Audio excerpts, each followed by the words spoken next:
ये बात है साल 1970 की। एक नर्सिंग स्टूडेंट जिसका नाम था डोना, उसकी माँ ने डोना को ये डॉल गिफ्ट की थी। लेकिन डोना ने डॉल को पाने के बाद से ही उसमें कुछ अजीब चीज़ें नोटिस की। डोना ने देखा कि डॉल अपने आप ही पोजीशन चेंज कर रही थी।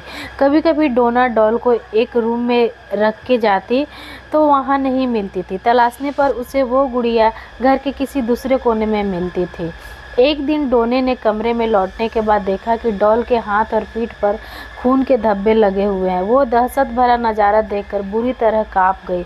डोना को समझ में आ गया था कि उसके साथ कुछ बुरा हो रहा है। उसके बाद डोना ने फौरन पैरानॉर्मल एक्सपर्ट को अपने घर बुलाया।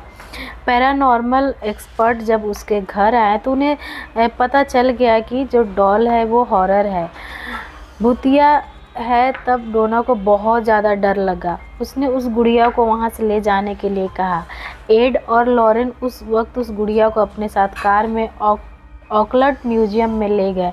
लेकिन कार से जाते वक्त ही डॉल ने कुछ ऐसी हरकत शुरू कर दी जिसका अंदाज़ा उन दोनों को नहीं था। दरअसल गुड़िया ने अपनी पूरी ताकत से उन्हें रोकने की कोशिश की और उन्हें कार नहीं चलाने दे रही थी। दरअसल वो उन्हें रोकने की कोशिश कर रही थी। गुड़िया ने बार बार डॉल कार का स्टीयरिंग घुमाने की कोशिश की, मानो कि वो उन्हें कहीं और ले जाना चाहती है।